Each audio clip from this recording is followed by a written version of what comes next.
Okay, let's unpack this. We are diving into a story that's, it's not just a tragic event, right? It feels like a profound masterclass in leadership, well, maybe leadership failure in some ways, human psychology, and just the terrifying physics of fire itself. Absolutely. We're heading to the Mann Gulch tragedy, August 5, 1949. 1949. And it's really considered, foundational text for modern wildland firefighting safety. Our mission today, I think, is to move beyond just the narrative of the disaster and really try to understand those terrifying moments on that Montana hillside. Yeah, get inside it. We need to analyze why 13 highly trained men ran toward what seems like an inevitable death, while their leader, R. Wagner Dodge standing maybe only feet away, survived. And he survived because he did something, well, something that seemed utterly insane at the time, didn't it?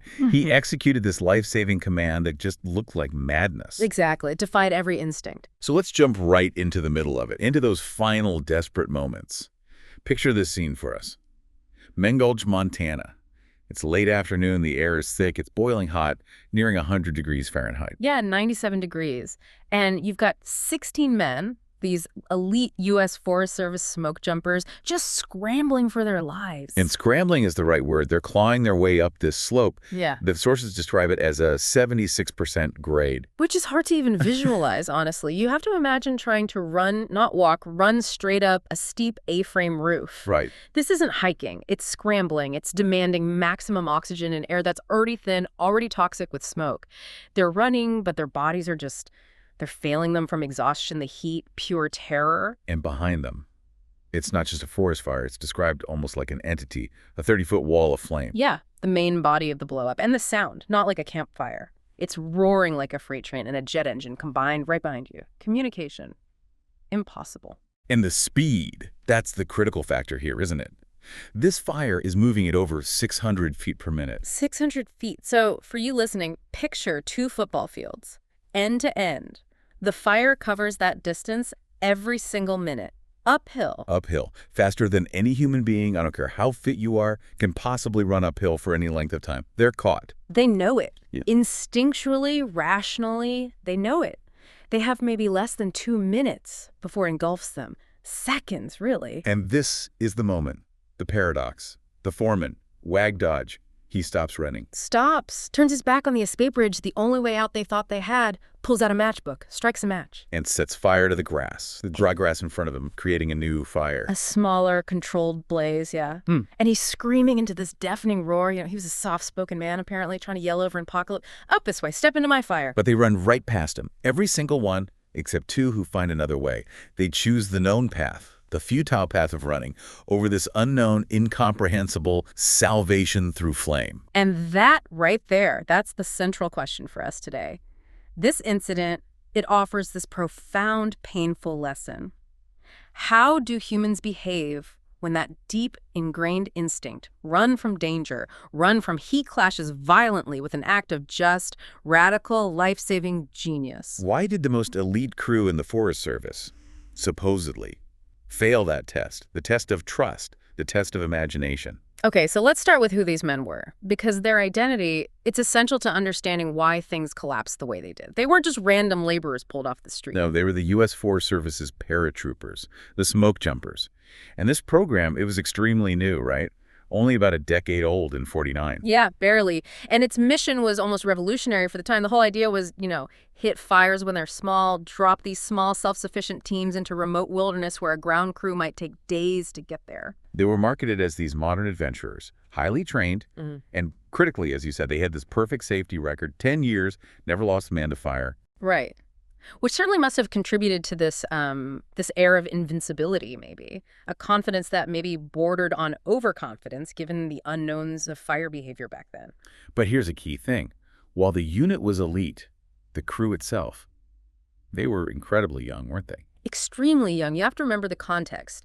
Post-war era, most of these guys were college students, late teens, early 20s, working a pretty dangerous summer job to pay for tuition. So they had the physical fitness, the daring, maybe like elite athletes, but they didn't have that shared cumulative wisdom, or maybe the shared trauma that battle-hardened veterans might have. Exactly. They were highly trained in the mechanics of jumping, sure, and fighting small fires, but their experience base for a massive blow-up like this, zero. Absolutely zero. And the pay kind of underscores that risk-reward calculation. Yeah. About $1.30 an hour. Yeah, which, okay, it was competitive for the time, but certainly not really commensurate with the danger they were actually facing day in, day out. And just to personalize the stakes a bit, Eldon died the day they jumped, August 5th. It was his 19th birthday. 19th, yeah. He was apparently called away literally from his birthday lunch to take this jump. Wow.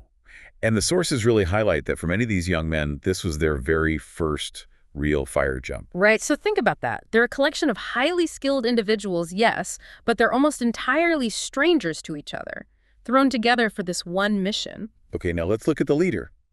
R. Wagner Dodge, Wag. He was 33, so significantly older than most of his crew, a genuine pioneer in this field. Yeah, he was in the second ever smoke jumper class back in 1941. He basically helped write the book on smoke jumping. His peers described him as exceptionally savvy about fire. He understood it. But here's where that sociological piece comes in, which Norman MacLean later dissected so brilliantly. Dodge's leadership style. It was quiet, unassuming. He had a soft voice. He wasn't a booming commander, not a drill sergeant type.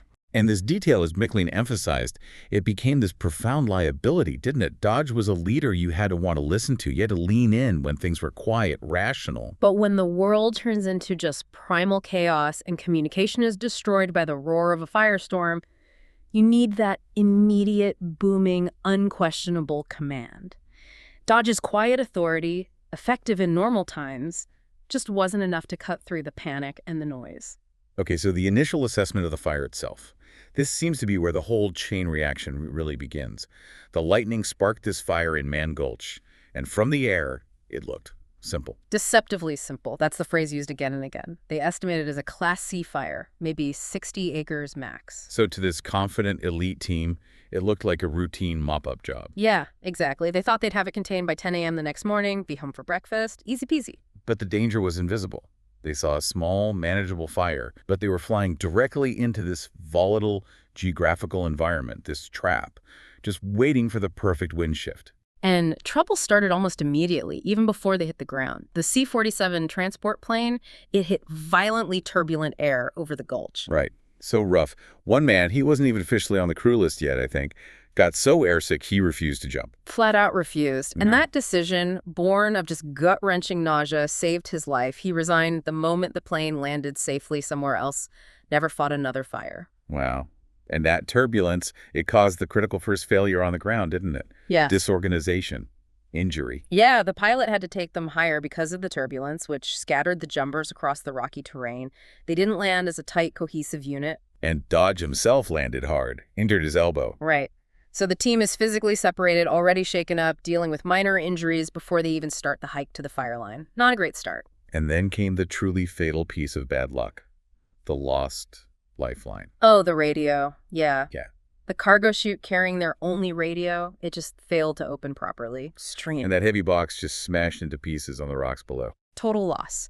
So instantly, they're completely isolated, no way to call for help, no way to receive vital warnings about shifting weather, wind patterns, fire behavior, nothing. They essentially walked into this blind valley, deaf to the outside world, that one failure.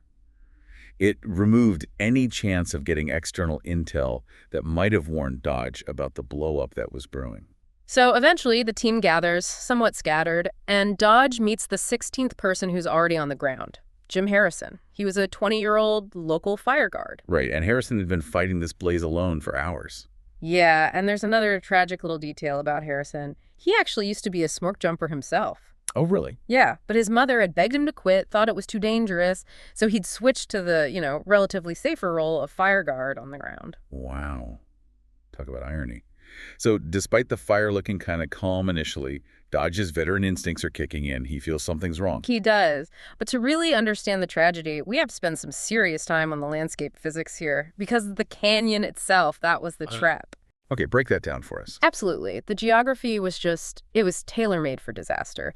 The fire they initially saw, the one Harrison was fighting, it was burning on the south-facing slope. South-facing, okay. And that side was covered in what firefighters call heavy fuel.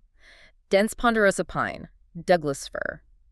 Big timber. Now, heavy fuel, it burns slower, maybe more predictably, but it produces enormous heat, a huge amount of BTUs. Okay, so that's one side, but the crew, they were positioned on the opposite side, right? The north-facing slope. Exactly. And this side was completely different, covered in light fuel, tinder-dry, knee-high cheatgrass.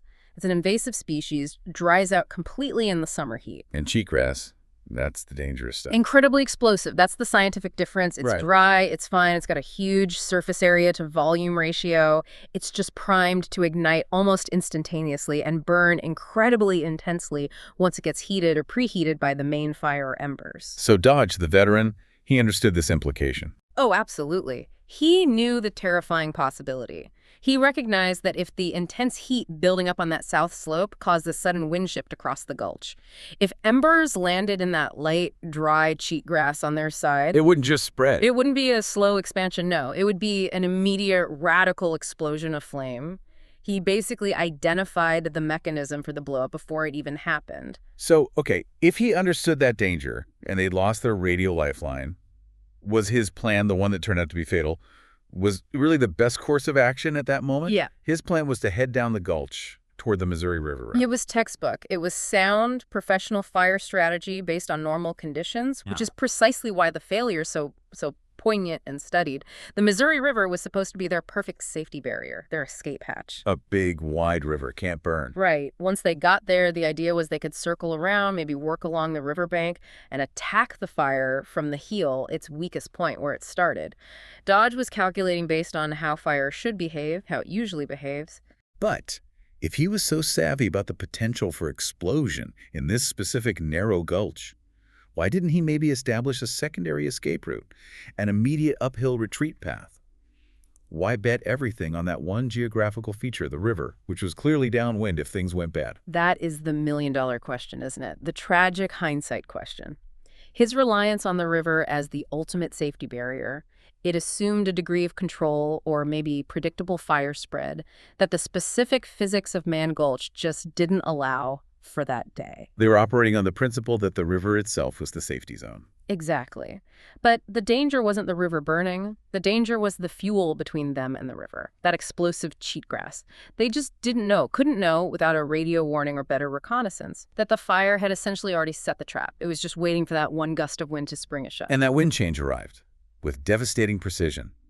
Around 5:45 p.m., it's described almost as this invisible silent moment, followed by a sound that just shook the earth. Yeah, a sudden, violent downdraft, a huge gust of wind just roared down through the canyon like an invisible train, just scoured it. And the fire executed its trap perfectly.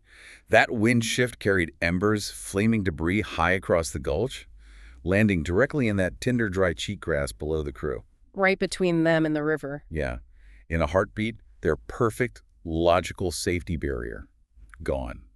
Replaced by a raging inferno that blocked their only planned escape route. And at the same time, the main fire on the south slope, supercharged by that downdraft, just roared to life. It started crowning, leaping into the tops of those big ponderosa pines. And this is where the geography itself became the executioner. The whole gulch just exploded. It's the physics of the chimney effect. Mann Gulch was deep, narrow, like a funnel. When the fire crowned and that wind started howling up the canyon. It acted like a massive chimney. Exactly, creating this intense draw, a low-pressure area sucking air in furiously at the bottom. This effect dramatically increased the fire's spread rate, its velocity, creating a vortex of flame. Flames that were, 30 feet tall, suddenly shot up to 100 feet. Or more, yeah. The quiet rumble became this deafening, suffocating roar. It was consuming all the oxygen. And the speed? In just 10 minutes, that fire consumed 3,000 acres. 3,000 acres in 10 minutes. It wasn't creeping anymore. It was racing up that gulch at over 600 feet per minute. The descriptions from the survivors and from McLean's analysis later, it changed from a fightable blaze to this conscious, terrifying entity. It was an out-of-control, self-sustaining firestorm. Dodge saw it instantly. Realized the river was impossible. Realized going down was death. He screamed, "Drop your tools! Drop everything!" Heavy tools, packs, everything, dead weight. And he pivoted the men, turned them straight up that insane 76% grade hill. They were trying to reach a rocky ridge, maybe 200 yards away. Seemed like the only possible escape now. Yeah, but the fire was less than 100 yards behind them and closing incredibly fast. Dodge, the veteran, he knew the math instantly, didn't he? The impossible calculation. Running uphill on that grade, exhausted, smoke-choked, with a fire moving at basically 10 miles per hour right behind you. They had maybe 2 minutes left, max. Probably less. They could not physically outrun it. It was an absolute certainty. And in that moment, facing that absolute certainty of death for himself and his crew, that's when the invention happened. An act of sheer radical invention born of desperation and probably some latent idea he'd mulled over before. This was something theoretical, apparently discussed years before among some firefighters. How do you use fire to survive fire? This is the birth of the escape fire. He stopped running, pulled out his matchbook, and deliberately lit the cheatgrass directly in front of him, uphill from him. His goal, his concept, was to rapidly burn a hole in the path of the main fire. Create a patch of completely blackened earth, an island of safety where all the fuel was already consumed before the main inferno arrived. It was. I mean, it was radical brilliance, born of absolute terror. He was essentially asking the fire to save him from itself. He got ready to lie down in the hot ashes, wetting his handkerchief from his canteen, that famous detail, to press over his mouth, filter the superheated air and smoke as the main fire roared over his head. It was so counterintuitive, it must have looked suicidal. Completely. And he was screaming at his men, waving, trying to get them to understand, to come into the small, temporary zone of safety he was creating. Okay, let's pause right here, because this is where the deep dive has to shift from action narrative into human psychology. Yeah. Put yourself there. Imagine you're one of those young men. You are exhausted, maybe hallucinating from the heat and lack of oxygen, running for your life up a near vertical slope. And you see your leader, the man you're supposed to trust, stop, turn, and ignite another fire right in your path. What do you possibly do? From their perspective, it must have looked like pure, chaotic self-immolation. Like he'd lost his mind. Dodge was yelling, waving, sure, but the roar of that firestorm, it would have made verbal communication utterly useless. Right. In that kind of environment, nuance is gone. Only the most primal, clear commands could possibly get through. And step into this new fire I just lit is, well, it's not primal or clear. Is Not at all. And this is where Norman MacLean's analysis, years later in Young Men and Fire, becomes so crucial. He identified 3 core problems, 3 reasons for the failure, none of them having to do with cowardice. First, it was the invention itself. The technique was brand new. It had never been taught. It wasn't in any Forest Service manual. These men had absolutely no mental framework, no existing concept for salvation through fire. To them, in that blinding moment of fear, Dodge lighting another fire just looked like adding danger, like chaos, not a solution. Okay, so that's one, the sheer novelty. What's the second? Second, panic and primal instinct. Dodge's command asked them to consciously, deliberately override the most basic, hardwired biological imperative we have. Run away from heat, run away from flames. Yeah, you see fire, you run the other way. That's survival 101. Exactly. And research into panic states, into what happens when your brain is flooded with adrenaline and cortisol. The sophisticated part, the frontal cortex where rational thought happens, it essentially shuts down. The amygdala, the primal fear center that controls the flight response, takes over completely. So it's almost physically impossible to stop that response. Especially with maybe 90 seconds left. Almost impossible without specific, repeated training that builds an alternative pathway. To halt your flight, turn toward the source of your terror, assess an insane-sounding command, and then lie down in newly created hot ashes. It requires a level of psychological control these men simply didn't have the training for in that specific, newly invented scenario. Okay, invention, panic. Yeah. What was the third key failure MacLean identified? The third, and maybe the most poignant, was the breakdown of cohesion, the team structure itself. Because they were strangers. Fundamentally, yes. They had met that morning. They respected Dodge's title, his position as foreman, sure. But they hadn't forged that deep battlefield trust. The kind of trust where you obey an order that sounds insane, simply because that specific person gave it, and you have a shared history of them getting you through impossible situations. That kind of trust isn't built in a day, or on one jump. Not at all. It's forged in shared experience, shared successes, shared near misses under pressure. The sources, especially MacLean, argue that when communication was destroyed by the roar and the logic of survival seemed to break down with Dodge's fire, that weak bond of institutional trust just dissolved instantly. It snapped. And they defaulted back to their own individual primal fear. Exactly. Keep running. Trust your own legs, your own terror over this incomprehensible command from a relative stranger. They ran right past salvation, right into the flames. And the fire caught them. Brutally. 11 men were burned to death right there on that slope. Yeah. 2 others, William Hellman and Joseph Sylvia, rescuers found them alive hours later, but they were just horribly burned. Tragically, they died in the hospital the next day. That brought the total loss to 13 men. 13 out of 16. But Wag Dodge survived. He lay in his black patch, the area he'd burned out. For hours, apparently, waiting for the ground to cool enough to move, almost completely untouched by the main inferno that just washed right over him like a wave. And the other 2 survivors, rookies, weren't they? Yeah, Robert Sallee and Walter Rumsey. By sheer luck, or maybe desperate instinct, they made it just over the ridge moments before the fire crested. They wedged themselves into a tiny crack, a crevice in a rock ledge, as the fire literally washed over them too. Only 3 walked out: Dodge, Sallee, and Rumsey. The immediate aftermath. Just devastating. It took 450 men 5 more days to finally get that fire under control. Yeah, it had scorched nearly 4,500 acres by then. The U.S. Forest Service was understandably shattered. An intense board of review was convened immediately to figure out what went wrong. And those initial findings, they highlight just how much confusion there was, or how little they understood about blow-up fires back then. Absolutely. The investigators, struggling to comprehend this phenomenon, were initially somewhat critical of some of Dodge's late-stage tactical decisions. They couldn't fully grasp the sheer impossibility of the choices he faced in those final minutes. There was confusion, controversy, just heartbreaking desperation for answers. And the records show some families, understandably grappling with the senselessness of it all, even questioned if Dodge's escape fire had somehow made things worse, if it had confused or panicked the others. Yeah, there were those whispers, holding him potentially responsible for an act of pure, desperate genius. Dodge was exonerated by the review board, of course, but the fact that the question even arose just underscores how revolutionary and therefore how utterly incomprehensible his escape fire technique was at that time. So let's circle back to that central analytical question. Why? Why did these men choose what became death over Dodge's offer of salvation? We've touched on Norman McLean's research. His book, Young Men and Fire, is just the definitive work here. Let's dive a bit deeper into his 3 core conclusions, because they explain not just 1949, but maybe how organizations still respond to crisis today. Right.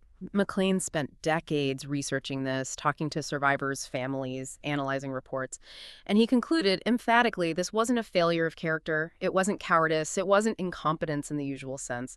It was a tragedy born of context, timing, and that critical communication breakdown. So failure 1 was the invention. Let's elaborate on that a bit more. The technique itself was sound, even brilliant. Yeah. But it arrived in this psychological vacuum. Exactly. The men needed a framework, a reason to trust this completely counterintuitive action, but there was 0 time to provide one.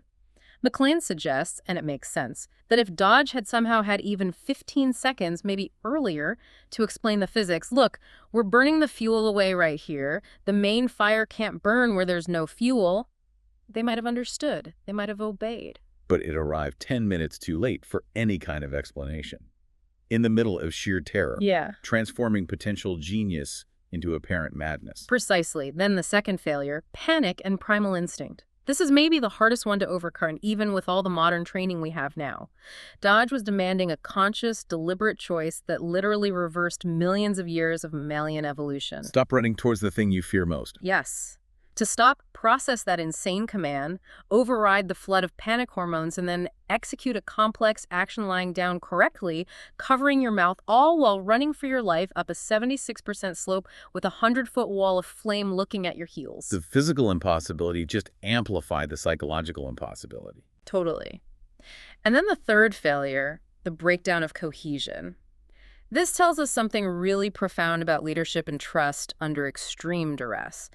It wasn't just that they were strangers. They lacked that shared history of intense reliance. The kind you get from going through hell together and surviving? That's it exactly. Cohesion isn't just liking each other. It's forged in repeated success under pressure.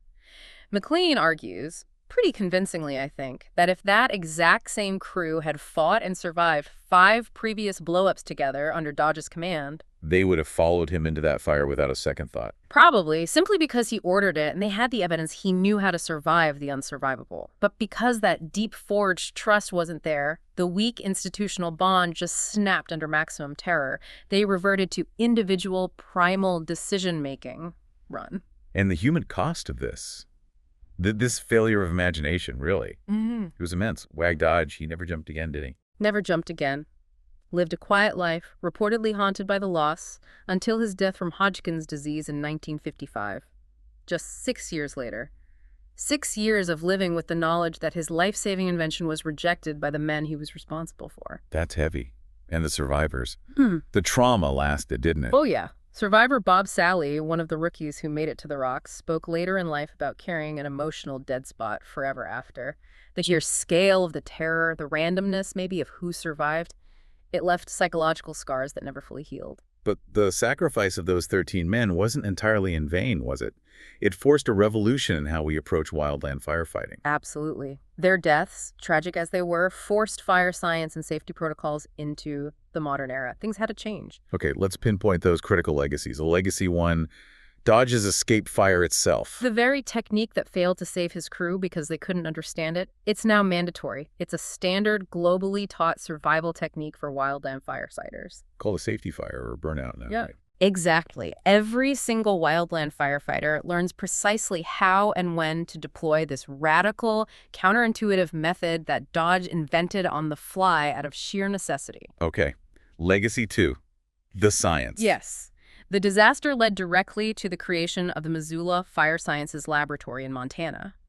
Before Mann Gulch, believe it or not, the U.S. Forest Service didn't have a really serious, dedicated scientific understanding of fire behavior physics at this level. They just fought fires based on experience. Largely, yeah.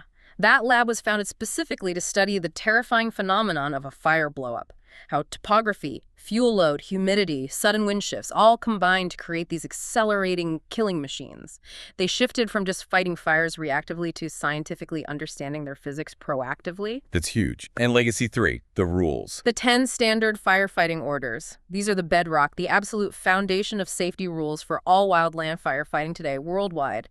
They came directly out of the Mann Gulch Review. And you can see the direct connection, can't you? Like, give us an example. Sure. Take order number 1. Keep informed on fire weather conditions and forecasts.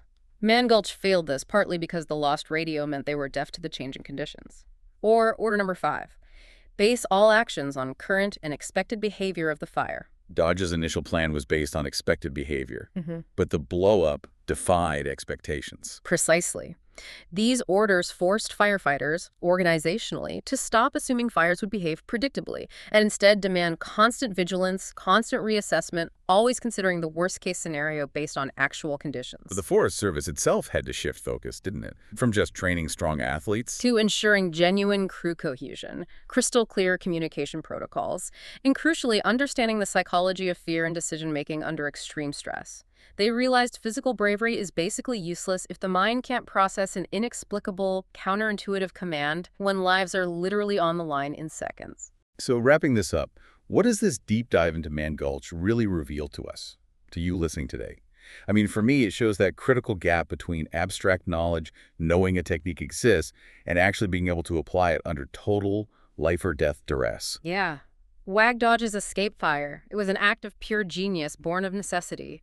But without that shared context, without that deeply forged trust, without a framework of prior training, that genius was rendered completely useless in the moment it mattered most. It's a powerful reminder, isn't it, that training isn't just about repetition. It's about building mental pathways, muscle memory almost, that are so ingrained they can actually override that primal panic button when it gets pushed. And that applies way beyond firefighting, right? In any high-stakes environment, a medical emergency, a corporate crisis, military operations, cohesion, trust, clear communication under pressure, they aren't soft skills. They are fundamental survival mechanisms. The tragedy of Mann Gulch really feels like that perfect, terrible storm. The volatile geography, the extreme weather rolling in, the critical failure of the lost radio, and this collection of relative strangers who just lacked that steel-forged trust required to believe in the impossible when Dodge asked them to. 13 men died because ultimately their instincts screamed, "Run!" and there wasn't enough time, trust, or training to make them stop. Which leaves us with that final, haunting thought for you to consider. When your world is literally on fire, metaphorically or actually, when every biological instinct you possess is screaming at you to run towards perceived safety, could you stop? Could you turn towards the flames, strike that match, and place your absolute ultimate trust in a completely unfamiliar, perhaps insane-sounding solution? What really is the line between life-saving genius and panic-induced insanity when you have only 30 seconds to make a choice that defies everything you think you know about survival?